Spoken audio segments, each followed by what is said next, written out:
Estamos aqui para mais um podcast Empresários de Sucesso e queremos agradecer você que está nos acompanhando, que se inscreveu em nosso canal e pedir para você que ainda não se inscreveu, se inscreva no nosso canal, dê um like, compartilhe com os amigos, tá? E detalhe, pessoal, a minha esposa disse que compartilhar com 20 é muito, então compartilha com 5, tá? Diz que o homem que ouve a mulher é um homem sábio, né? Então eu vou ouvir ela aqui, eu vou pedir. 20, né? Diz que 20 dá preguiça. Então, compartilha com 5 amigos, você que é amigo do Leandro, amigo da Isabela, amigo do Elvis, e também que é amigo da doutora Andréia, né? Compartilha esse vídeo. E hoje vai ser muito, muito especial, que nós vamos entrevistar a nossa grande amiga, a doutora Andréia, que é médica, é fazendeira, é atiradora de elite e vai bater um papo bem legal com a gente. Mas agora deixar a minha esposa cumprimentar vocês para a gente começar esse bate-papo. Vamos ficar juntos aí até o final. E aí, pessoal, tudo bem? Estamos aqui hoje com a presença de uma pessoa ilustre, que é a doutora Andréia, que é nossa amiga, nossa parceira, e ela vai contar um pouquinho da história dela e do todo o trajeto até aqui. Seja bem-vinda, Andréia. Obrigada. Muito obrigada. Andréia, eu vou fazer a primeira pergunta para você, né? Como foi a sua infância, a sua adolescência? E se você sentia que já havia sinais lá no passado de que você hoje seria uma empreendedora, né? Que você é hoje. Boa tarde, na verdade. Não, boa tarde. Não, boa tarde, não. Tá vendo? Esqueci de boa tarde, Bom, me sinto muito agradecida e honrada pelo convite. Me sinto em casa porque são 2 amigos que já fazem parte da nossa família. Então, obrigado. Eu sei que vai ser muito gratificante, muito gostoso essa entrevista. Não, eu não tinha ideia aonde eu ia chegar, mas eu tinha desejos, né? Então, eu nasci com o desejo de ser... Eu almejei e busquei. Eu ainda não conquistei tudo que eu queria. Se você falar assim, você ainda tem coisas? Tenho. Todo mundo que é sonhador, todo mundo que é batalhador e é perseverante, ele sempre tem. E isso é que move a gente. Eu me chamo Andréia Costa de Almeida, eu tenho 43 anos, sou esposa do Wesley Casimiro de Cirqueira, mãe da Ananda Almeida de Cirqueira e do Andrei Almeida de Cirqueira. Eu nasci em Guiratinga, no Mato Grosso, dia 13/11/1981. Então, assim, eu vim bem de longe, né? É da terra da Isabela. Perto de tu. Vim de lá puxando o R, mas eu já comi o R. Por isso que é gente boa da nossa eu sou gente boa demais. Aí, eu só nasci em Guiratinga, eu não passei muito tempo em Guiratinga. Eu fui para os meus pais, são de Rio Verde, Goiás. Meu pai, minha mãe e minha irmã mais velha. Olha aí, que sangue bom. Mato Né? Grossense com goiano. Com goiano. Pensa numa mistura boa. Aí minha irmã mais velha também é de Rio Verde. Nós somos 5. Então, eu e a Karen somos de Guiratinga, a Ana Paula é de Rio Verde, a Michelle é de Mineiros, Goiás. Olha, você vê só, onde o pai foi passando, foi fazendo um menino. E tem a Andressa, que é aqui de Imperatriz, Maranhão. Essa é maranhense, do pé rachado, né? Que nós todos hoje nos consideramos maranhenses. Essa aí fala, não. Essa não. E aí, quando eu nasci, meu pai, logo em seguida, meu pai foi para Mineiros, Goiás. Então, a gente passou uma temporada em Mineiros, Goiás. Não deu muito certo lá pro meu pai. Aprendeu a comer piqui. Muito, amo piqui. Sou apaixonada por piqui, só não gostei da gueroba. Até hoje nunca consegui conseguir. Você vai aprender. Não, e se vocês verem lá no pé do quintal, lá na roça, tem a gueroba plantada porque minha mãe trouxe pro Wesley plantar a gueroba para ela. Pronto. Então, assim, tem a gueroba, mas não consegui comer a gueroba. Aí, depois disso, a gente foi para Goiânia. E em Goiânia, a gente passou de 8 a 9 anos em Goiânia. E meu pai recebeu uma proposta de emprego. Meu pai era vendedor de uma empresa muito grande lá, que era a Kroll. E aí, do nada, ele recebeu essa proposta de vir para o Maranhão. E meu pai é muito aventureiro, tenho que puxar, né? E ele falou assim, Lucilene, eu vou na frente. Nós não sabíamos nem para onde que rumo era Maranhão. Então, nós não tínhamos uma qualidade de vida muito boa. Meu pai, sempre viemos batalhando. Meu pai sempre foi muito batalhador. Minha mãe é uma mulher muito batalhadora. Minha mãe até caminhoneira já foi para poder ajudar a sustentar a casa. Já passamos muito perrengue, muito baixo. Não nascemos em berço de ouro, mas buscamos até hoje dar o melhor para os nossos filhos para não passar o que a gente passou.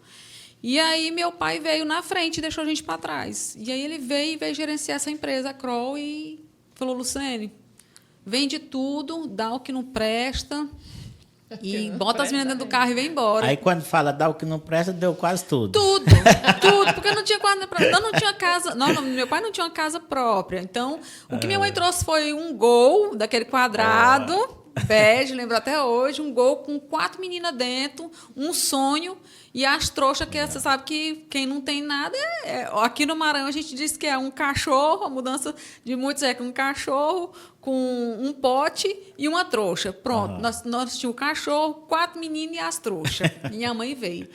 E aí a gente chegou aqui, meu pai sempre batalhando, buscando. Aí a Kroll faliu nessa época, ela quebrou e meu pai tomou a... Aí viram o quanto meu pai se destacou na região e aí ofereceram a Mabel, o biscoito Mabel. Aí meu pai foi ser o gerente geral no Maranhão da Mabel.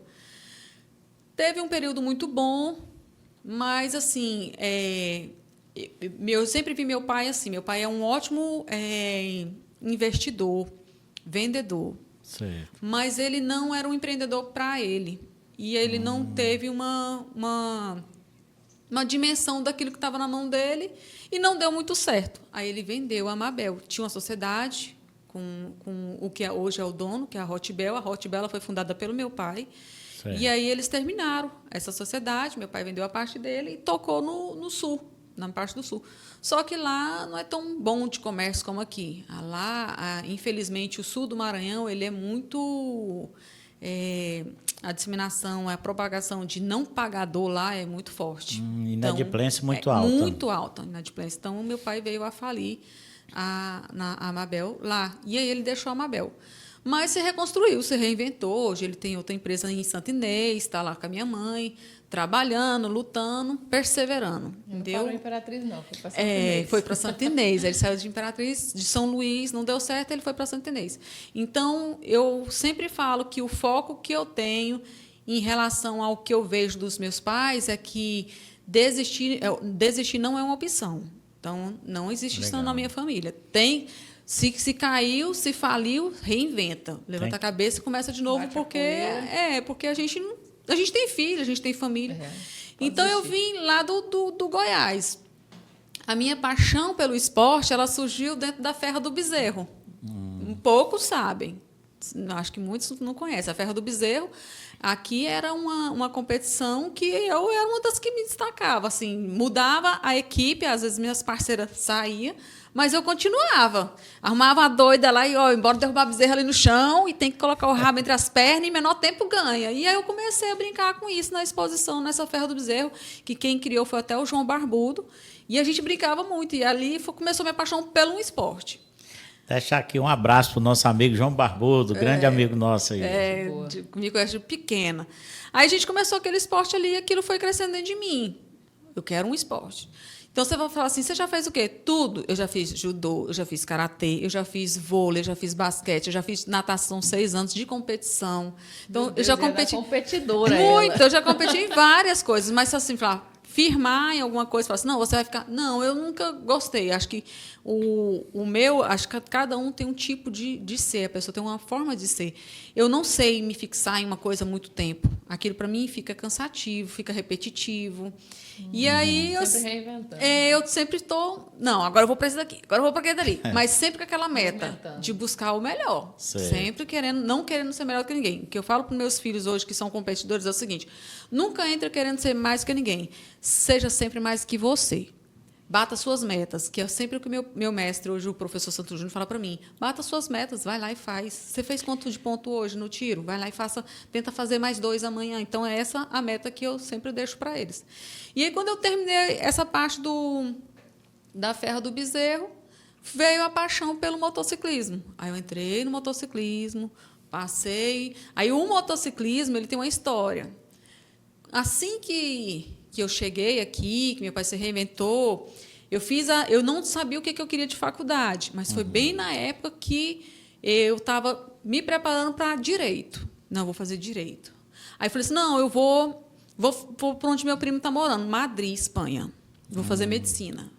Vendi uma moto que eu tinha, me preparei para fazer medicina em Madrid. me apaixonei pelo Wesley. Fui para Madrid. Apareceu o Passei Wesley. um mês, não aguentei, não me adaptei também com o clima, alimentação, tudo muito diferente e morta de apaixonada. Voltei. Quando eu voltei, a primeira coisa que ele falou para mim foi assim: você se vira em informar em alguma coisa, porque eu não vou ser responsável por levar na cara que tu deixou alguma coisa por causa de Por mim. minha causa. Aí tá, foi quando abriu odontologia na Facimp. A primeira turma de odontologia eu estava dentro. Aí eu passei, fui fazer odontologia. Gostava? Não. Sempre aquele forçado. Você vai forçado, que era. Eu já tinha desistido de direito, falei assim: não, eu quero uma coisa na área da saúde. Porque minha mentalidade foi o seguinte: ou a pessoa procura, nos fins dos tempos, ninguém vai deixar de procurar saúde e medicação. Então eu vou para a área da saúde. E aí não tinha medicina, tinha odontologia. Eu falei: vou fazer odontologia. Aí passei, comecei a fazer odontologia, mas eu me apaixonei. E, na verdade, a odontologia quem escolheu para mim foi minha mãe. Minha mãe chegou de São Luís, da casa de uma amiga dela, falou: Andréia, cheguei lá da casa da Rosa, a Orfilene está fazendo odontologia, se você vê, é sua cara. Porque você é muito delicada, eu sempre gostei muito de... Eu sempre fui muito... Eu era muito quieta. Eu era o oposto do que eu sou hoje. Eu era muito quieta, eu não era muito de conversar, eu era muito dentro de casa, eu era muito, muito diferente. E aí minha mãe falou assim: Andréia, você é muito detalhezinho. E eu era muito meigazinha, tanto que minha mãe falava assim: meu Deus, Andréia, não pode bater, que senão morre. Então eu quase não apanhava, porque eu não aprontava, não era de aprontar. Aí eu sei que minha mãe pegou e falou assim: Andréia, faz. Aí foi onde eu fiz e passei. Eu falei: não, tá bom. Eu vim me descobrir na odontologia e falar: realmente, é isso que eu quero. Eu já estava atendendo. Quando você pratica realmente, você deixa toda aquela base de ficar só na teoria, você passa para a prática, aquilo te traz uma paixão muito grande. E aquilo me deu a paixão na odontologia. Eu falei: não, eu estou no rumo certo. E aí, no meio da faculdade, meu pai faliu. E o Wesley pegou e falou assim: não, Andréia. Aí a gente casou, já tinha 6 anos de namoro, o cara me enrolando. Me enrolando. Aí, Wesley é danado. Danado. Aí casamos, aí o Wesley pegou e falou assim: não, nós vamos se virar e pagar essa faculdade, você vai voltar a estudar.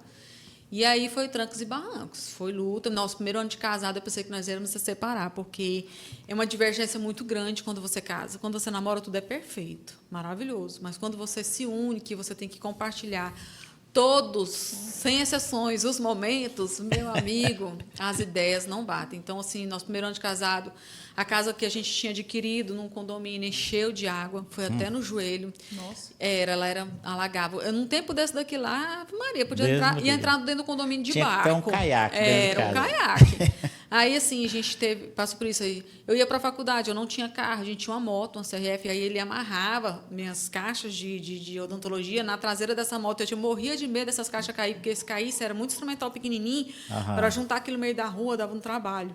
Então, assim, foi um começo sofrido. Então, de assim, luta mesmo. nada veio de graça, nada foi dado ou foi herdado, foi mesmo trabalhado e conquistado. E aí, formei e falamos assim: agora é o seguinte, para a gente crescer tem que ser os dois juntos. Então, você assume isso e eu assumo aquilo. Então, a gente dividiu as despesas de casa. Então, eu sempre tive as minhas responsabilidades. E logo vieram também os meninos, que a Ananda foi muito em cima do Andrei. Na verdade, o Andrei que escapuliu e veio muito em cima da Ananda. Foi um pouco conturbado pelo fato de que o da Ananda, eu tive depressão pós-parto. Com 14 dias de cesariana, eu tive que voltar para a mesa de cirurgia para tirar uma pedra no rim. Então, assim, foi muito, muito difícil a gravidez da Ananda pós. E, assim, quando eu respirei, que eu consegui meu primeiro dinheirinho, que eu fui trabalhar na prefeitura do Montes Altos, aí eu falei: vou comprar minha moto de trilha, porque eu já estava fazendo trilha e já estava apaixonado pelas trilhas, pelos enduros de moto. Vou comprar minha moto. Descobri que eu estava grávida do Andrei. Cheguei com o exame, já com quase 4 meses de gestação, e o Wesley chegou com a moto zerada. André, a tua moto de trilha. Eu falei assim: tô grávida. Ele falou assim, e nós tínhamos uma trilha no outro dia. 8 horas da manhã a gente ia sair. E ele falou assim: e agora? Eu falei: agora eu vou. Ele que segura nas tripas, porque eu não mando ele vir, e ele: tu não vai, eu vou, e ficou aquele minha mãe, minha filha, eu vou, e eu comecei a chorar, e eu vou. E eu fui. E foi mesmo. Fizemos essa trilha de 8 horas da manhã até 8 horas da noite. Ainda passei andando até os 4 meses completos de gestação, quando a barriga apontou mesmo, que a segunda gravidez, a barriga cresce mais rápido, aí apontou, eu falei: não, agora eu vou parar. Aí eu parei a moto. Aí tive o menino, 3 meses depois do menino, moto de novo. Montei na moto e fui. Depois de 3 meses? Depois de 3 meses que eu tive o Andrei. Foi. Andar Depois de de 3 meses, comecei a andar de novo. Nunca parei. Tá. Aí comecei a andar de moto, Então, você nunca foi daquelas mulheres que gostou de andar com a mão da barriga assim? Não. Toda... Igual eu também. Não, não pariu, fui pro banheiro, eu e me olhando, banhei, e no outro dia eu falei, vamos embora pra casa. Nunca Chega fui. disso aqui. Não, chega disso aqui. A mulher é dura, mano. Aí aí comecei a competir, aí chamaram a gente para fazer o campeonato do Endurofim. Vamos fazer o Endurofim. O que é o Endurofim? Endurofim, ele é uma trilha de moto, aonde tem um percurso que é dividido por ETs, que é onde vale o tempo, que você anda com um GPS na bolsinha, ou onde você pode guardar esse GPS, que não pode molhar, e você leva esse GPS, e quem fizer esse percurso em menor tempo, os percursos, ganha. É regularidade. É, de regularidade. Entendi. E aí eu comecei a praticar esse Endurofim. Só que eu não tinha categoria, eu era jogada assim, sabe? Não, você escolhe onde você quer ir, porque são várias Você categorias. era café com leite. Eu era café com leite, eu podia escolher. Como eu era a única mulher correndo, então eu podia escolher onde eu corria. E você ganhava dos homens ainda. Às vezes eu tirava uma belisquinha, eles erravam, eu quebrava a moto, ou errava o percurso, e eu, minha filha, como eu era mais devagar, então eu não tinha como errar o percurso, eu tinha tempo de olhar a placa. Você levava vantagem. Eles não tinham, eles corriam demais, então eles passavam da placa e entravam na placa certa. Então eu tinha. Mas assim, competia contra os homens.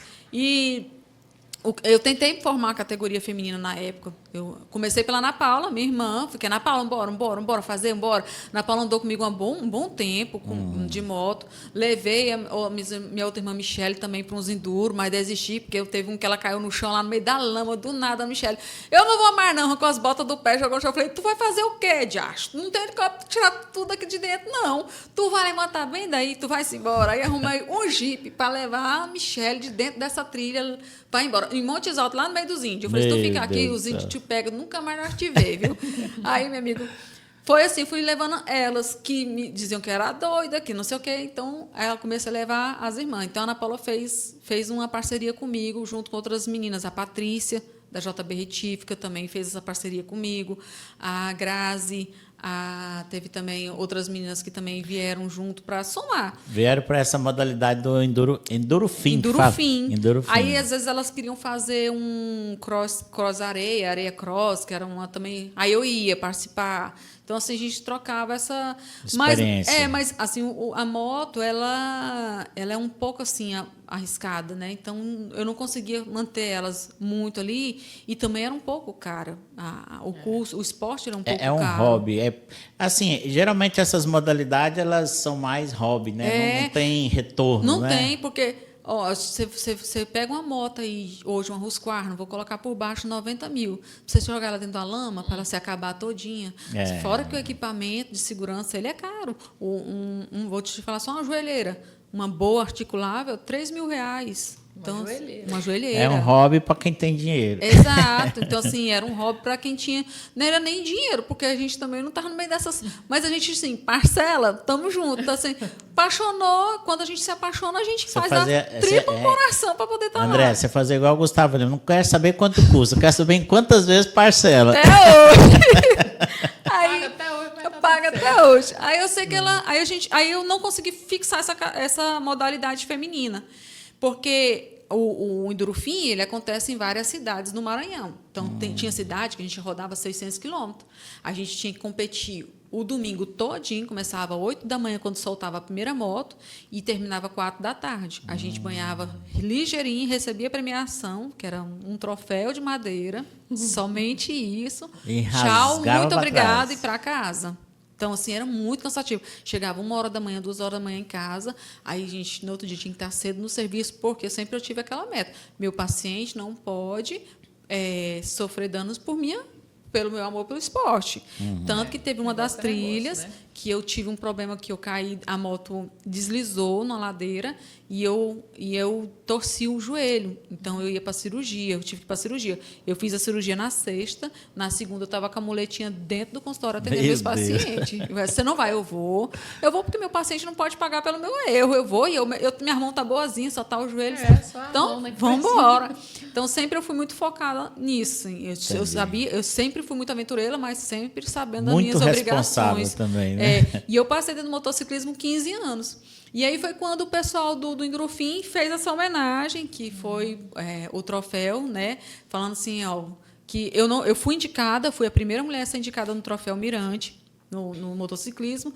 Não ganhei, mas eu tive muita honra de pelo menos ser a primeira a ser indicada, né? Certo. Então, abrir portas para outras que estão vindo, que já ganharam, teve uma que ganhou. Então, assim, abrir portas e me senti honrada pelo fato de que eu mostrei para muitos que mulher pode estar onde quiser. Só uma curiosidade, no caso, quando você foi indicada, você estava concorrendo com os homens. Só homens, só tinha só eu de tinha mulher. você de mulher. Igual no tiro, né, André? É igual no tiro. Na verdade, no motociclismo, quando ele abrange o troféu Mirante, ele pega outras categorias. Tinha outras meninas que já corriam, que era motocross. Certo. Só que elas não tinham se destacado igual a Andréia.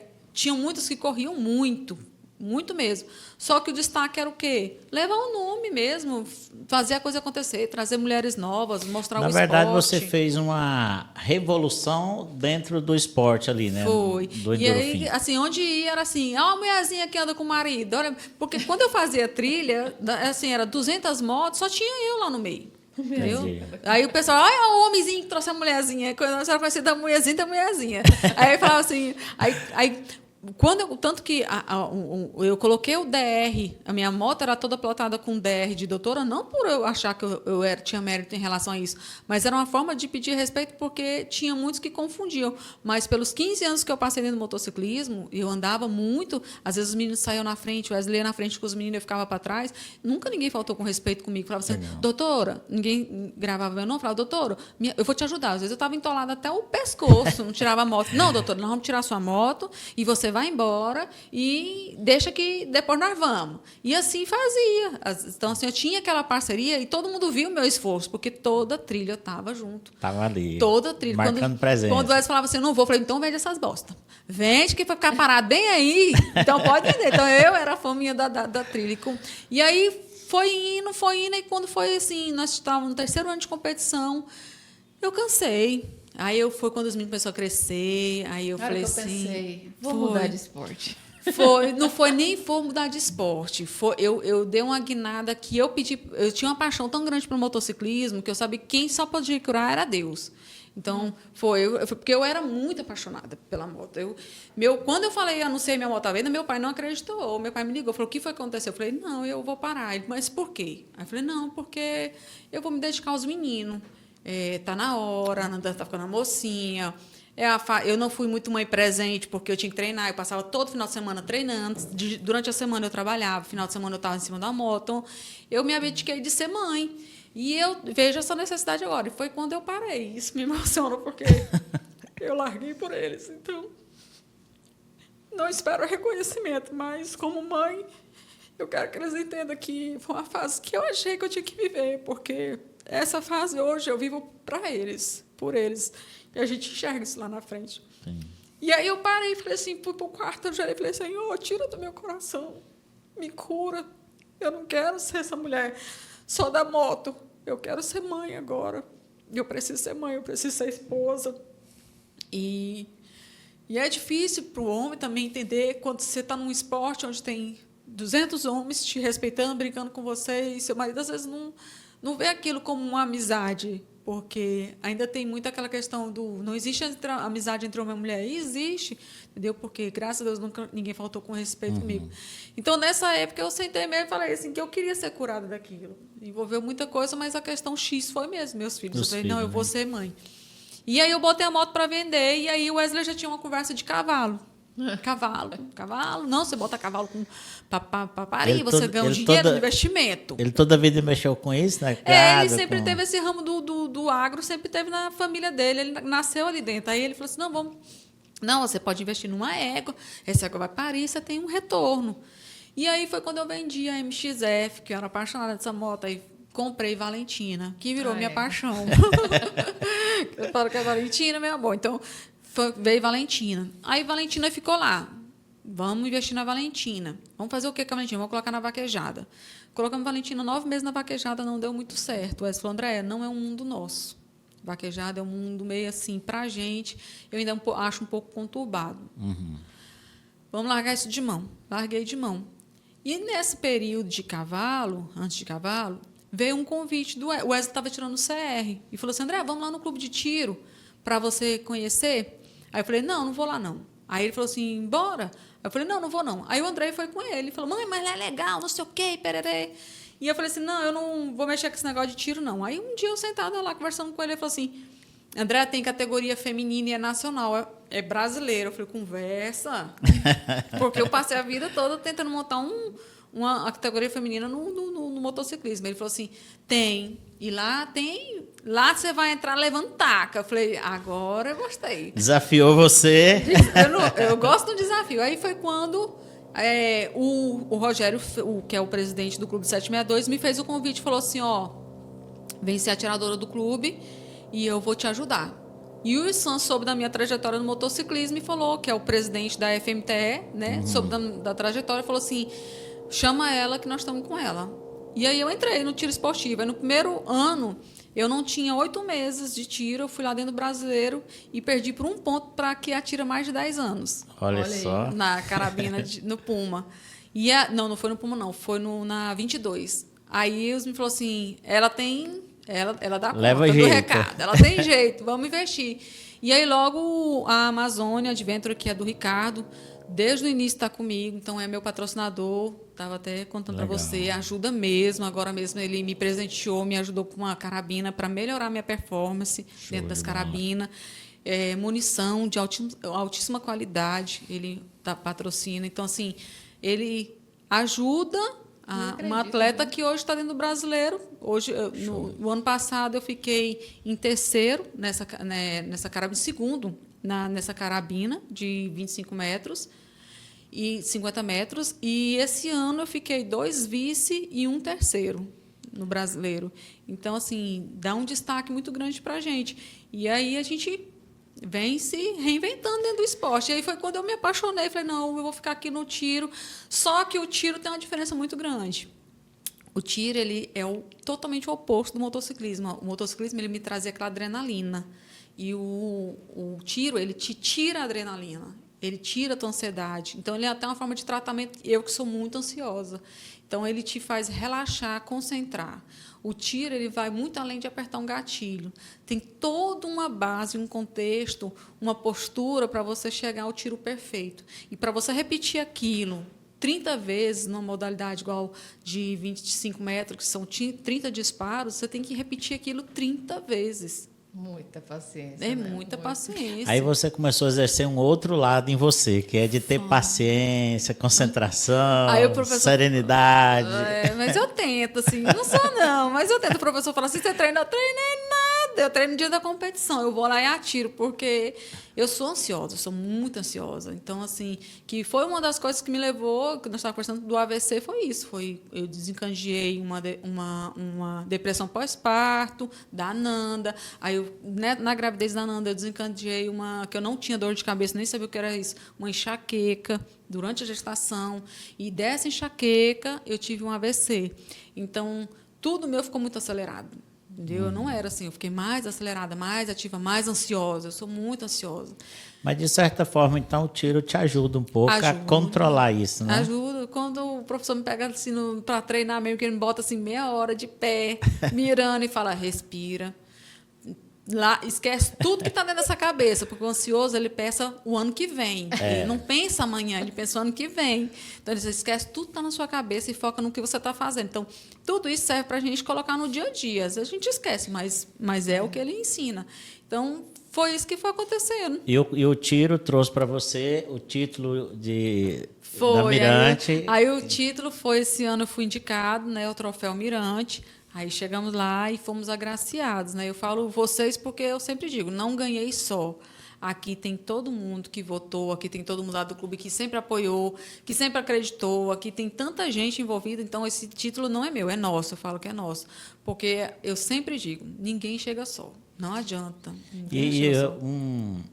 Fazer um destaque aqui, André, para o presidente do clube, né? Que é uma pessoa assim, que é apaixonado pelo esporte, né? E que carrega esse esporte assim Com unhas e dentes, né? Na verdade, a gente tem muita gratidão pelo Rogério, pelo fato de que nós não tínhamos carabina. As nossas carabinas era a carabina dele. Esse ano, o Rogério, praticamente, ele não foi atirar no Rio. Ele foi lá só para acompanhar eu e o Wesley, que estava atirando pelo clube. Ele e o professor Ele é muito parceiro. saíram daqui para ir lá para acompanhar a gente, porque a gente chegou a um ponto de falar assim, poxa, só a gente, é ruim você sair, só eu e o Wesley daqui para atirar lá fora. Mas a gente fecha a categoria com o maranhense, então ajuda muito. Então, se eu não me engano, nós ficamos em 5º lugar no brasileiro, o Maranhão. Coisa que a gente não conseguia, a gente ficava 30º, 20º, então a gente com a ajuda, assim, junta o pessoal daqui de São Luís e vai e faz uma equipe. Mas a nossa equipe é Clube 762, a gente fecha a equipe com o Maranhense, mas o nosso coração é 762, então a gente queria mais atiradores lá com a gente. Então, ele o ano passado fez o esforço, mais o professor, de ir e estar lá com a gente. Quem sabe você consegue arrastar a Isabela ela esse ano. Ela falando aí, eu até... Você se viu, né? Eu tô te dizendo. Porque me falaram, André, que lá quando ensina a esposa a atirar, aí dá o curso pro marido, né? Correr em zigue-zague. Exato. Então... Eu falo, pô, se tu corre enviesado. Se tu correr reto, é bem no olho, viu? Mas então aí é só criar estratégia. Quer correr para um lado, você dá no outro, que hora que ele pega.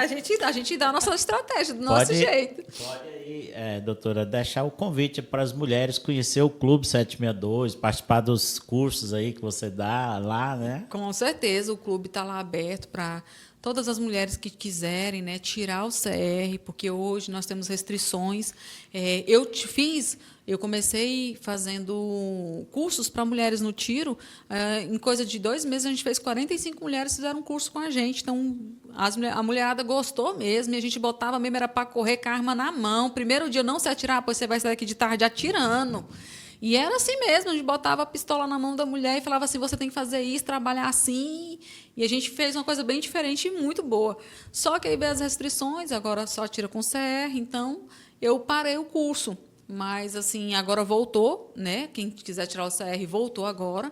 Então, a mulherada aí que tiver interesse... Existe ainda muito tabu, assim, a mulher ter medo da arma, e isso impede muitas mulheres praticar o esporte ainda? Eu vejo mais no homem do que na mulher. Eu vejo mais mulher corajosa. Vejo, assim, poucas mulheres... Te falo pela experiência de ter feito um curso para quase 45 mulheres. Nenhuma se fala assim, bota a mão na arma e metia a mão na arma, pegava aqui carregador, metia dente, dava o gatilho e metia a bala. Então, se falei assim, cara, as mulheres hoje é outro porte, entendeu? Eu acho que a maioria visou uma coisa que eu falei muito nos meus cursos. A gente hoje tem que ter o direito de se defender e defender os nossos. Claro, entendeu? Com certeza. Não adianta seu marido ter uma arma em casa e você não saber manusear essa arma. Exatamente. Já pensou, senhora, você precisa defender seu filho? Claro. Até porque o bandido ele vem para cima do homem, né? Numa questão assim familiar, vai para cima do homem. Se a mulher estiver preparada, é ela que vai dar o... Foi isso que eu falei. Então você quer dizer que os bandidos ainda não entenderam os direitos iguais? Eles ainda vêm para cima de nós ainda. Não, ele vai da mulher depois que ele, Aí, depois tá que ele vendo? bateu no que tem mais força. Ele vai primeiro para cima do Os homem. bandidos não lê de lei, não sabe que os direitos é igual. Não, ainda eles estão meio leigos nessa parte. Estão meio sons. Mas o curso ele foi muito bom, ele abriu muito a mente das mulheres. E era um curso. Inclusive, André, no próximo eu quero. Pronto, vamos tirar o CR. Você já tem o CR? Eu estava grávida na época que Pois eu você pode tirar agora o CR, abriu de novo. Vamos Tira o CR. organizar para ela tirar, participar. E aí a gente faz, sim, vai lá pro clube, faz. Não, lá Eu o clube faço o curso lá da corrida em zigue-zague. Pronto, não vamos colocar ele com um balãozinho na cabeça, não vamos fazer o teste. Se tu tá bom de mira. Deixa com a não, a massa é muito pequena, um balãozinho maiorzinho. Andréia, hoje, como que é para você, assim, você, né, comentou aí, se emocionou quando você contou da decisão que você tomou, né, que foi predominante a questão dos filhos, né? E hoje como é para a Andréia essa conciliação toda, assim, a profissão como doutora, a fazenda, os filhos, a família, né? Hoje você lida bem com essa situação de conciliar tudo isso? A gente concilia como dá, porque é muita coisa para a gente assimilar e colocar em prática. Quando eu estou no tiro, mas assim eu estou um pouco afastadinha do tiro, não larguei, estou atirando nos campeonatos, mas eu foquei porque os meninos vieram para a prova dos 3 tambores, né? Que é com cavalo. Para quem não conhece, é onde tem 3 tambores e o cavalo tem que fazer os 3 tambores. Quem fizer em menor tempo ganha dentro da sua categoria. Certo. Então, a Valentina, que é a paixão, foi para os 3 tambores. E aí eu falei, vou fazer os 3 tambores. Só que aí o Andrei falou assim, não, mãe, eu vou fazer contigo a aula experimental. A gente foi, que era até o professor que faleceu, que começou a abrir a aula aqui no Imperatriz. E aí a Ananda sempre foi muito parada, muito calada. A Ananda era uma menina muito tímida, muito restrita, só para ela dentro de um quarto. E aí eu e o Andrei para fazer essa aula, e a Ananda foi para olhar e falou para a gente assim, eu quero fazer. Gostou. Aí eu falei assim, você não pega nem da tua cachorra, que era desse tamanhozinho, uma shih tzu. Tu tem certeza que tu vai fazer isso daqui? Ela disse, não, mãe, eu vou fazer. Deixa eu fazer a aula. E a Ananda se apaixonou pelos 3 tambores e começou a praticar os 3 tambores. E a menina que era totalmente restrita para si, que estava já com um processo de depressão, ela se abriu para o mundo. Se achou nesse esporte. Então, aí ela começou a fazer os 3 tambores. E aí a mãe sobrou, porque uma égua para 3 não dava, né? Aí eu falei, não, eu vou cair fora. Mãe é mãe. Aí eu falei, não. Abre mão pro filho. Pois vai, vocês 2. E aí começamos Aí foi o aniversário da Ananda, o ano passado, de 15 anos. Ananda, o que você vai querer de 15 anos? Não, mãe, eu quero uma festa. Eu sempre fui muito clara com minha filha que eu nunca vi vantagem em festa. Desculpa as outras mães que fizeram, mas é minha opinião para mim. E eu falei assim, minha filha, você tem tanta oportunidade, eu posso pegar esse dinheiro, investir para você conhecer lá fora, que você tem amigas lá fora, vai lá nos Estados Unidos, conhece os Estados Unidos, abre a sua mente, conhece o mundo. Tem uma oportunidade que eu não tive. Não, não quero. Aí, quando eu fiz o orçamento da festa, e o pai dela ainda falou assim, não, se ela quiser a festa, é minha única filha que eu tenho, eu vou dar a festa para ela. Eu falei, então tá bom, vai com Deus. É verdade essa história de que o pai puxa saco da filha? Puxa, demais. Aí ele falou assim, não, porque se ela quiser, então tá bom. Lá em casa não tem isso, né, amor? Quando eu fiz o orçamento só da decoração da festa, 19 mil, eu mostrei para ele, você vai pagar? Que eu não vou não. Ele falou assim, Ananda, minha filha, vamos mudar essa história de festa. O que minha filha tá pensando? O que minha filha tá pensando aí? Aí que entrou no bolso dele. Aí ele não tinha o projeto de levar eles para competir o ano passado, porque exigia treino, técnica, montaria, eles não tinham ainda. Aí a Ananda falou assim, não, pai, pois então me leva para as provas dos 3 tambores, eu quero competir. Aí o Wes falou assim, não, então tá bom, vou te levar para competir, e é teu aniversário de 15 anos. E o André entrou de gaiato no navio, ganhou aniversário junto com ela. Então, a gente tirou o ano passado para fazer umas 4 ou foi 5 provas para levar eles, porque não é uma coisa barata. Para vocês verem o tanto que a gente é parceiro e a gente abriu mão.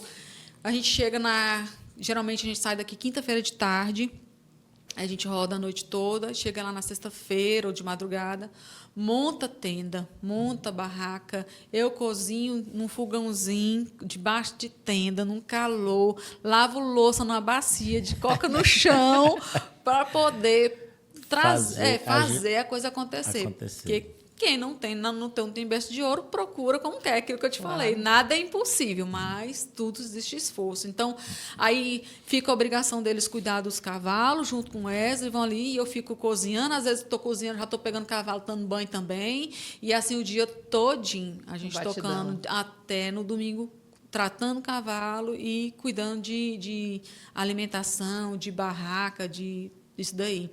E aí a gente começou, aí eles começaram a competir ano passado. Então, eles competiram ano passado e estão amando dos 3 tambores. Então, nós estamos se dividindo. Final de semana tem que dedicar ao tiro, né, agora, porque essa competição já começou. Então, a gente vai, agora, a partir desse mês, a gente tem que competir, porque tem, até mesmo hoje para o CR, para você manter suas armas, você tem um limite de habitualidade. Né? E aí a gente tem que fazer 5 etapas, né? Então, a gente tem que começar... Você é nível 3, no caso. Por incrível que pareça, atirando do jeito que eu estou, ainda não consegui subir no nível 3, eu estou no nível 1. É porque eu achei, se bem que meu marido puxou minha orelha muitas vezes. Toda vez que eu ia para o clube, como eu tenho uma habitualidade dentro do brasileiro, eu falei, não, eu não vou assinar esse livro, porque Eu estou atirando no brasileiro, não é? E no estadual, para que eu vou assinar? E eu não assinei o livro, então eu não fui para o nível 3. Pro nível 3. Mas hoje estou assinando o livro direitinho. Agora você não esquece. Senão eu não atiro no brasileiro, agora ficou meio restrito. Mas teve isso daí. Então, a gente está focando em trabalhar os dois contextos, esse ano com o pé mais no chão, não vai ter tantas provas de 3 tambores, até porque não é barato, é um custo caro, porque você tem que levar a cavalo, de caminhão, aí tem um frete, você tem um custo de alimentação, você tem o custo das inscrições, entendeu? Se bem que os 3 tambores em relação à vaquejada era bem barata, porque uma inscrição da Ananda, não vou falar na Ananda, que é a categoria que mais dá mulheres, que é a de mulheres, né, a categoria feminina, ela sai R$250. E o cavalo só pode passar uma vez. Então, acabou. Você só tem uma chance e acabou. Não pode fazer mais de uma vez, porque o bem-estar animal não permite. Então, nós restringimos esse ano, senão esse ano nós vamos focar em trabalhar os 2 lados. Mas a gente fez isso, de deixar um pouco o tiro para poder focar um pouco dedicar neles. Dedicar os filhos novamente. Dedicar eles. Aí todo mundo no clube ficou, vocês sumiram, não sei o que, gente. Não, nós estamos sendo pai. Porque nós estamos naquela fase de Ananda 15 anos, já vai para 16. Não, o Andrei está com 13, fez 14 agora. Então, nós queremos nossos filhos do nosso lado sendo parceiro nosso. Nós não queremos filho para o mundo, nós queremos filhos para a gente, mas ensinando o que é o mundo. Então, hoje, para a gente ter essa parceria, papai e mamãe tem que estar do lado, tem que estar acompanhando, verdade. Entendeu? Então, assim, a gente tem muita gente que chega e fala assim, cara, a gente tira o chapéu para ver como é a criação de vocês. Vocês são muito amigos do filho de vocês. Vocês têm uma liberdade tão grande, seu filho tem uma liberdade de falar com vocês tão grande, assim, das coisas que acontecem, particular. Eu falei, mas é isso, ela é minha melhor amiga, a Ananda é minha melhor amiga. E eu quero ser a melhor amiga dela. Por mais que ela não me conte tudo, mas quando ela precisar mesmo de minha mãe... A borracha aperta. Quando a borracha aperta, tá ali, mãe, ó, é assim, então. E ela tem a liberdade de me falar as coisas. E eu acho que o foco hoje é ser aquilo que minha mãe foi para mim, que meu pai foi para mim, é passar de gerações isso, porque isso não pode morrer, porque se morrer, chega onde nós chegamos hoje, né? A gente não pode mais corrigir, não pode mais bater, não pode mais falar alto com o filho, porque alguém acha que isso é retrógrado ou isso é...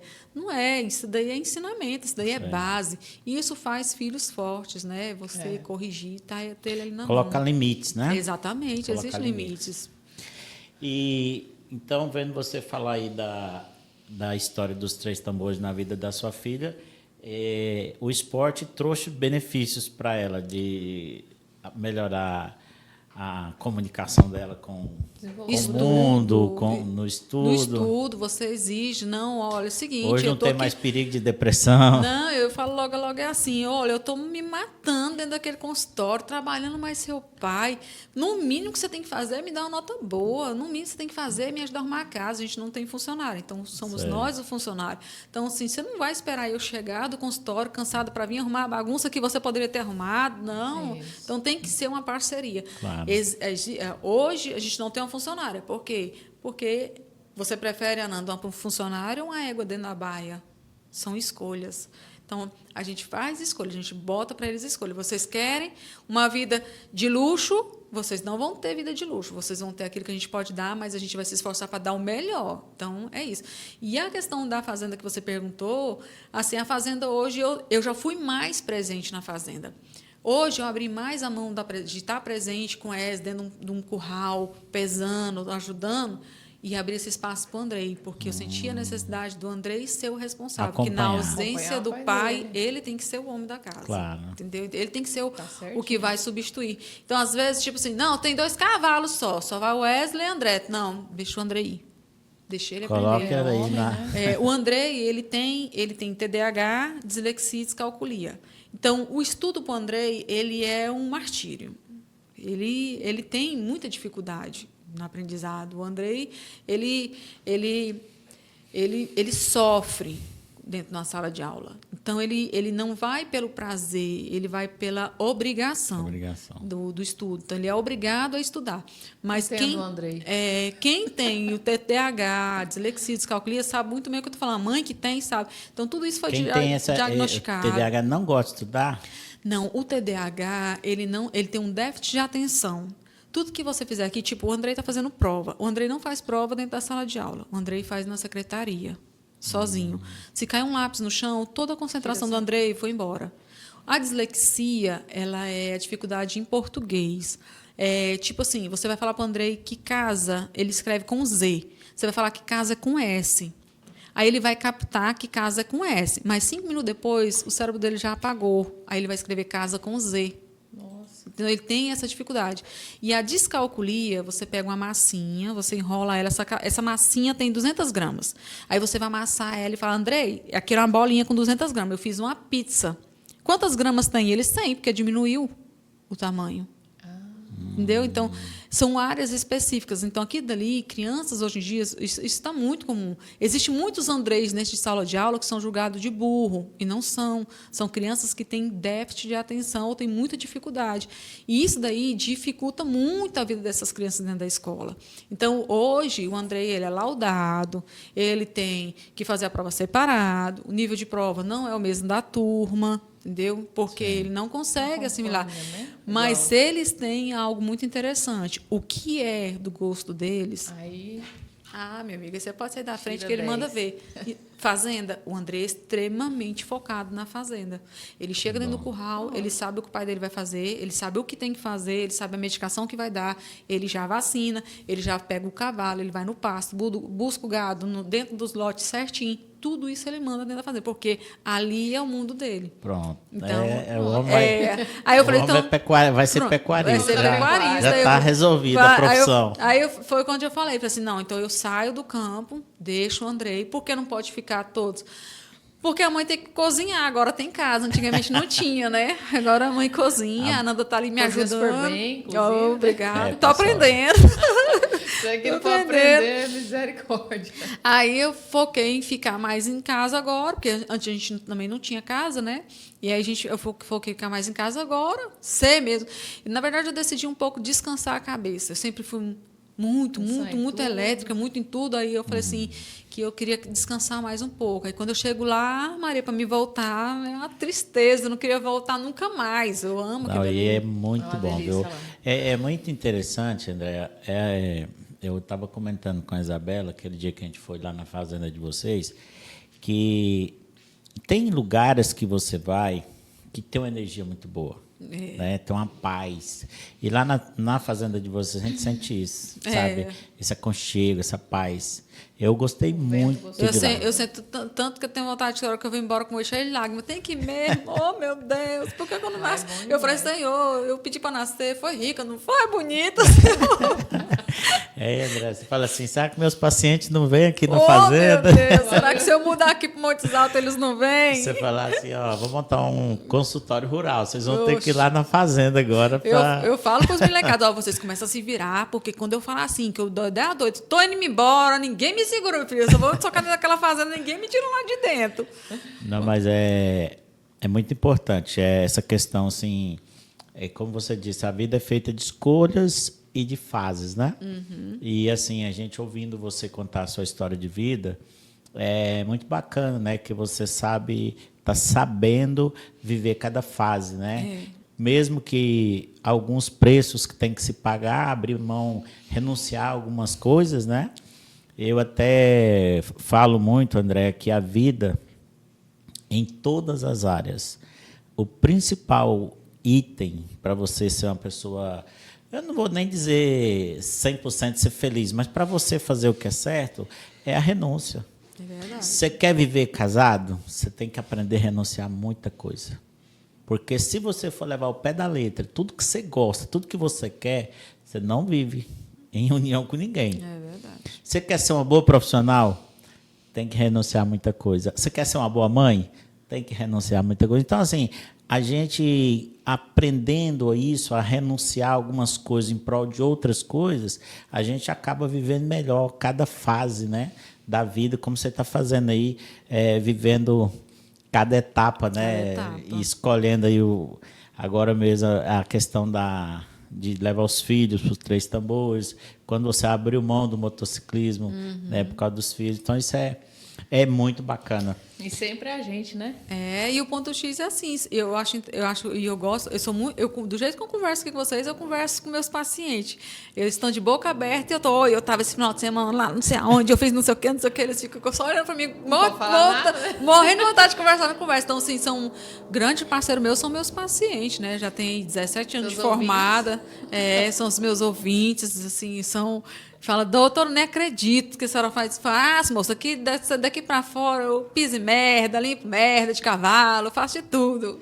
Ei, você falando aí do consultório, como é que é essa questão do medo que os homens têm? Porque o homem é medroso demais na hora de fazer tratamento. Quem é mais medroso? É o homem ou a mulher? No contexto geral, eu acho que para a mulher é mais fácil, porque a gente passa por um parto, né? Mas, assim, 99%, incluindo eu falo para meus pacientes, eu tenho medo daquela cadeira também. Não manda anestesiar, não. Eu acho que, não sei, a pessoa vê como se a boca fosse algo muito sensível, e né? Você vê uma afta. Quanto tempo não dá? O quanto dá uma afta? Uma feridinha tão pequenininha e te causa um transtorno tão grande. Então, eu acho que é isso que o paciente sente quando chega lá.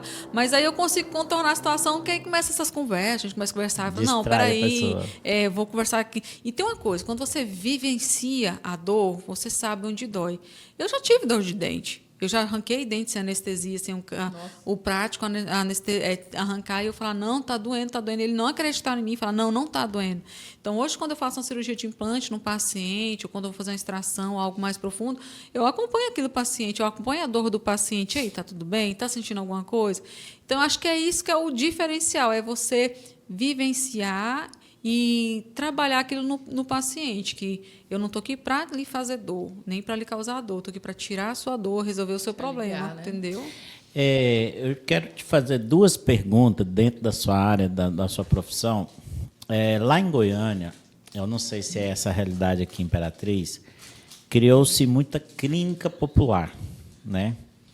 Nessa área de odontologia, onde baixaram demais os preços das consultas, e vários tratamentos, né, que, de certa forma, desvaloriza, né, a mão de obra de um bom profissional. E a outra pergunta é sobre esse setor, essa área de odontologia. É muita inovação, é muita mudança o tempo todo? Como é que é isso? A parte da desvalorização profissional é o que eu venho batendo na tecla lá em casa faz tempo para o Wesley, que eu não vou falar que eu não sou apaixonada pela odontologia. Eu tenho uma paixão pela odontologia, eu aprendi a amar a odontologia. E a odontologia é o meu ganha-pão. Mas me entristece ver a que nível nós chegamos. Muitos empresários que não são do ramo montam clínicas, franquias e saem vendendo aí a preço de apenas lucrar. Não visa qualidade nem garantia. E muitos pacientes que fazem parte dessas clínicas se decepcionam com a odontologia no contexto geral. E quando chega em nossas mãos, a gente tem que corrigir o erro. E a correção ela é dolorosa, porque você paga mais caro, você fica sem como exigir os seus direitos. E tem muita clínica que ela usa de má fé em fazer contratos em que não são válidos, como são pacientes de ortodontia, que chega, às vezes, querendo fazer tratamento na clínica e fala, doutora, mas eu não consigo pegar a minha documentação. A documentação ela é do paciente por lei, se ele pagou por ela. Então, assim, se você pagou pelaquela documentação, ela é sua. Aí a clínica ela prende aquele paciente num contrato que não é válido por lei e ela restringe aquele paciente de querer sair, ou então ele vai sair lesado daquela clínica. Então, tudo é questão de conhecimento. O paciente tem que saber um pouco da lei, tem que saber os direitos, tem que saber o Código de Defesa do Consumidor. Eu falo isso para meus pacientes, porque da mesma forma que eu tenho direito, eles também têm direito. Então, me entristece ver que hoje eu pago numa resina boa R$ 519 e cobro R$ 120 na restauração e o paciente acha caro. Aonde numa clínica popular se faz uma restauração por, vou chutar aí baixo, 60, mas com a restauração de R$ 12, uma resina de R$ 12. Entendeu? E aí não tem durabilidade, não tem resistência, não tem nem o que exigir, entendeu? E o que me entristece também é a forma que hoje a faculdade forma os formandos. Na minha época, nós éramos formados. Hoje, os estudantes estão sendo jogados na sociedade para trabalhar. muitos saem sem capacitação nenhuma para atendimento. O nível do ensino caiu muito. Muito, muito. Eu já vi paciente chegar na minha cadeira e falar assim, doutor, tu acredita que meu primo está lá dentro fazendo faculdade de odontologia, não sabe nem escrever, comprou os estudos dele? Eu já escutei. É triste, né? E eu falei assim, eu não sei se eu oro pelo que vai ser atendido por ele ou por ele não pegar um processo nas costas. Nossa. Não é à toa que a Fazer odontologia algo... é o segundo mais processado no Brasil. Entendeu? A odontologia é onde é um dos mais processados. Existe processo contra o dentista. É muito erro. E uma coisa que me entristece é que, em relação a paciente, é que paciente hoje quer saber mais do que o profissional. Existe um professor chamado Google, que ele ensina muito, mas ele pratica raro, né? Ou nem pratica. Então, nem pratica, ele só manda teoria. Teoria é muito linda. A prática é totalmente diferente. Tanto que eu falo eu tenho colegas que já trabalharam comigo, que saíram da faculdade, eu falava assim, que eu, quando formei, um ano antes de formar, eu fui para dentro de uma clínica praticar, botar em ordem. Quando eu formei, 3 meses antes de formar, eu já estava com o meu consultório pronto. Entendeu? O básico do básico, mas meu esposo falou assim, montou o básico, falou, tá aí, essa aqui é o que eu posso te dar e monta para frente. E aí foi onde eu comecei a trabalhar e fazer o meu consultório, trabalhar em cima do meu consultório. Então, assim, naquela época a gente tinha essa visão, assim, eu tenho que aprender, porque dentro da faculdade o professor está do meu lado. Na minha profissão, hoje, amanhã, quando eu sair da faculdade, não tem ninguém do meu lado. E aí? Eu vou perguntar para quem? Eu e Deus. Então, sempre, até na faculdade mesmo, professor, eu assistia, via ali o professor fazer o trabalho no paciente, o caso. Eu sentava na minha cadeira, eu anestesiava, metia a régua. Quando o professor chegava e falava, quem foi que fez? Eu falei, eu. Ele falou, mas eu não acompanhei. Eu falei, por isso, eu queria aprender aqui com o meu erro, para o senhor vir corrigir meu erro e não me ensinar. Porque quando eu sair, o senhor não vai estar na minha clínica para me ensinar. Para ensinar. Então, assim, sempre eu fui muito rápida na parte da prática. Eu sou muito rápida na prática. Eu gostei muito da prática. Teoria, nunca gostei de teoria. Meu Deus, teoria não embasa o que é E as inovações hoje? Você acha que... antigamente tinha aquela questão, um exemplo, dos dentes, as lentes, né? Hoje lentes. tem a resina. Existe muita inovação, né, dentro da odontologia. Hoje, assim... Mas existe um certo cuidado. Eu falo resinas, vamos lá. Lentes em resinas e lentes em MEX ou cerâmicas, que a gente fala, né? Eu prefiro as cerâmicas, não trabalho com resinas. Por quê? Tem que ser um acabamento muito minucioso, muito detalhista, para você não ter um problema no futuro de processo inflamatório. Então, muitos fazem. Agora, quantos fazem bem feito? Então, se eu não tenho capacidade... É muito difícil eu falar que eu não faço alguma coisa.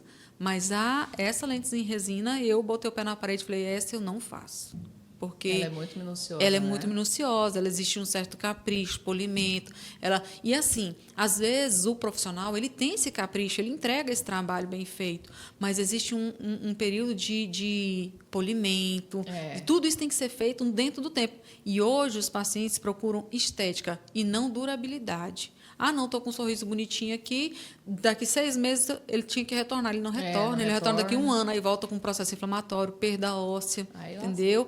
Gengivite, periodontite, então todo aquele problema, aquele contexto, e joga assim nas costas do médico. Mas você não me falou isso. Se vira, doutor. Se vira, entendeu? Ele tira de si a responsabilidade e volta no outro. Então, esse é o risco da odontologia. A cada 6 meses tem que estar... Tem que estar. É o que eu falo para meus pacientes. Se o que Deus fez, que é tão perfeito, que é perfeito, você perdeu, quem dirá o que o homem fez? Com certeza. Entendeu? Então, nada que a gente fizer vai se comparar ou vai chegar ao nível. Então, tem que ter a manutenção. O implante tem que fazer manutenção. Lentes tem que fazer manutenção. Tudo tem que fazer manutenção. Porque a boca é um ambiente onde está sujo o tempo todo. Você tá colocando, às vezes você bota a mão, às vezes sem querer você bota alguma coisa. Uma informação que até você que vai me falar se é verídica, que diz que é onde tem mais bactéria na gente é na boca, né? É onde tem mais... É porque a boca em si, sem querer você pega um copo que está no ar. A bactéria está no ar, o vírus está no ar, você pega, bota no pó, vai para a boca. Entendeu? Você bota, vai pra boca. Aí, doutora, vem uma curiosidade. Da onde que inventaram, então, beijar na boca? Porque sabendo que é o lugar que mais cheio de bactéria que tem. Agora Bactéria aí... com bactéria. Não, mas não é. Eu acho que foi para destruir a colonização. Não, eu mato a sua, você mata a minha. Foi algo assim, desse tipo. Cria anticorpos, Só pode. Nós estamos nessa porque teoria. assim, é uma curiosidade interessante, porque fala que onde tem mais bactéria é na boca, né? Tanto que eles falam que você não pode soprar o mamar da criança, Não, porque não vai pode, bactéria, não pode soprar só no comidinha. chacoalho. Uma série de coisas, né? Quando você vai, por exemplo, se você faz bolo, né? Uma confeiteira, você tem que usar máscara, porque senão as bactérias Agora ali... você imagina isso no carnaval. Deus me livre. Quando começa o carnaval, eu falo, meu Deus, Senhor. Eu já fico botando isso na cabeça Não, da mas, do Andrei. Meu Deus, gente, toma doutora, cuidado. esse assunto é tão... Se você for encabular com isso, você nem beija mais. Não, beija não. E em termos mas é interessante, né? Que eu não sei, eu nunca pesquisei a história do beijo. Se toda a vida existiu esse beijo na boca ou se ele surgiu de uma época para cá. Mas eu me perguntei assim... Falei, cara, mas se é o lugar que tem mais bactéria, por que inventaram esse negócio de beijo na boca? Porque eu acho que naquela época não tinha estudo suficiente para saber que ele era a colonização da forma que é. Não, mas eu acho aí que... na boca o povo até inventa, né? Quando eles inventam outros lugares. Aí o negócio complica. Eu acho que... Mas eu acho que igual você falou, eu acho que cria anticorpos, que aí bactéria com bactéria. Bactéria com bactéria. Mas em termos de tecnologia que você estava falando... A odontologia, hoje, eu posso te falar com precisão, porque eu tenho 2 amigas que foram embora do Brasil para exercer odontologia fora e que estavam muito decepcionadas com a odontologia no Brasil e que falam hoje, estava até conversando com a minha irmã agora na hora do almoço sobre isso, que uma das minhas amigas foi para o Canadá recentemente e falou que, André, o luxo que eu consigo dar para a minha família aqui hoje não se compara ao que eu vivia no Brasil. E nós somos muito elogiados aqui fora. A odontologia brasileira ela é reconhecida a nível mundial, é uma das melhores. Então, assim, hoje ela eu tenho 2, uma que foi para o Canadá, outra que foi para os Estados Unidos. E estão muito satisfeitas fora e falaram assim, não lá é volto valorizado. Mais. Muito, lá ganha mais que médico. Nossa. A odontologia. Legal. Ela está lá, ela não pode exercer ainda, ela vai passar 3 anos praticando e fazer uma prova para poder exercer a odontologia, mas ela está auxiliando. Ela ganha $30 por hora. Caramba. Entendeu? Então, assim, ela é muito valorizada. Ela falou, André, é outro nível. Abre até a vontade da gente. Wesley, Wesley, nada. Pode parar com isso. Não, vai ficar por aqui mesmo. Mas, assim, fica assim, a gente que é profissional, que trabalha há muito tempo, realmente a gente começa a olhar esse lado. Mas a odontologia, ela se reinventa todo dia. Hoje tem os scanners intraoral, que é uma paixão que a gente, quando tem que o paciente vai fazer uma moldagem, bota aquele aginato, que é aquela massinha, manda para o laboratório. Hoje não, hoje tem um scanner, passa ali, aquele projeto em 3D já vai direto para o laboratório, tem um CAD-Scan, que é uma impressora que imprime o trabalho e já entrega aquilo pronto. Então, são tecnologias de que lá nos Estados Unidos isso é normal. Isso é prático. Mas para a gente aqui é algo muito ainda surreal. E quando a gente passa esse valor para o paciente, ele acha caro. E realmente ele não é barato. Mas é igual eu estou falando, é tecnologia, é 3D. E sempre a gente busca trazer isso para o consultório, trabalho. As lentes de contato em resina, em IMEX que eu faço, em cerâmica, elas são feitas em 3D. Então, assim, dá um parâmetro, um risco de erro muito pouco, porque é tudo planejado, minuciosamente, tudo milimetrado. Aí faz um antes e depois na tela para o paciente ver. É isso que vai ficar. Ele manda impresso para mim em 3D o modelo. A boca do paciente está assim e vai ficar assim.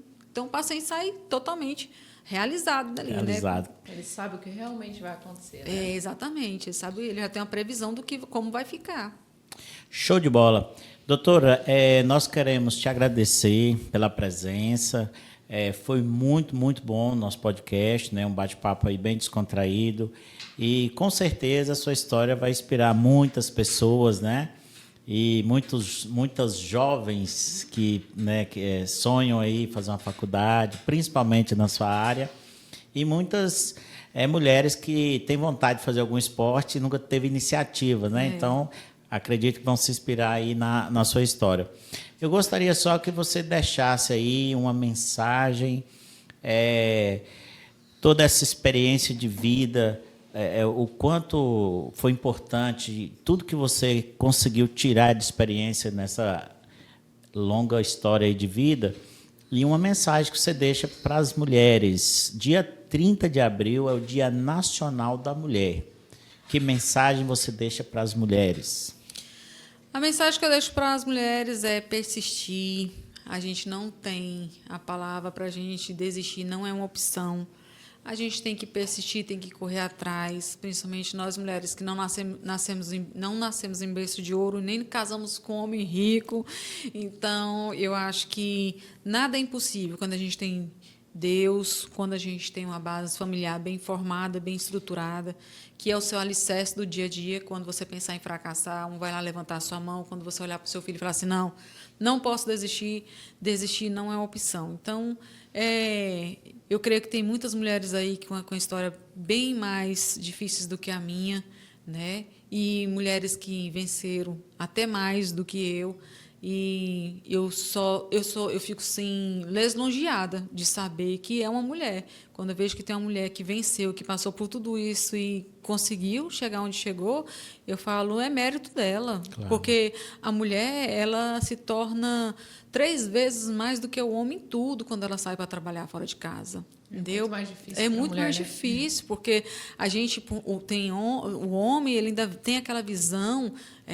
Alguns primatas ainda acham que a obrigação da mulher é chegar em casa e fazer só, mesmo estando trabalhando fora de casa. Não é. A mulher, ela é trabalhadora fora, ela trabalha dentro, mas quando você passa a trabalhar fora, você tem que ter um braço direito para te ajudar também dentro de casa. Se na minha ausência, tem que ter alguém lá para me substituir. E eu acho que é isso. A mulher, ela é batalhadora desde o dia que nasce. Entendeu? E esses dias o Wesley falou uma coisa muito interessante para os meninos, e assim, a gente lê a Bíblia, mas às vezes passa em branco. Ele falou assim, na Bíblia é dito que a mulher é mais importante do que o próprio pai, a mãe. A mãe é mais presente que o próprio pai, porque a mãe, ela dá a vida pelo filho, entendeu? Ela é capaz disso. Então, a gente dá uma pausa em tudo, né? A gente dá uma pausa em tudo. Então, assim, a gente tem que se virar em ser mãe, no caso, a profissional, no caso, chega na roça, tem que cuidar da casa da roça, e tudo a gente dá um jeitinho. E, assim, para mim ter os luxos, eu tenho que correr atrás dos meus luxos, não porque o Wesley não queira, mas é porque, como eu disse, tudo é dividido, meio a meio, cada um faz a sua parte para os dois, e em conjunto conseguir chegar onde nós chegamos. Então, é isso. Então, nada vem de graça. Então, o que eu deixo para as mulheres é persistência, é persistir, é virar a página, não deu certo, não olhar para o passado, pegar daqui para frente, olhar para frente e começar de novo, nunca desistir. Show de bola.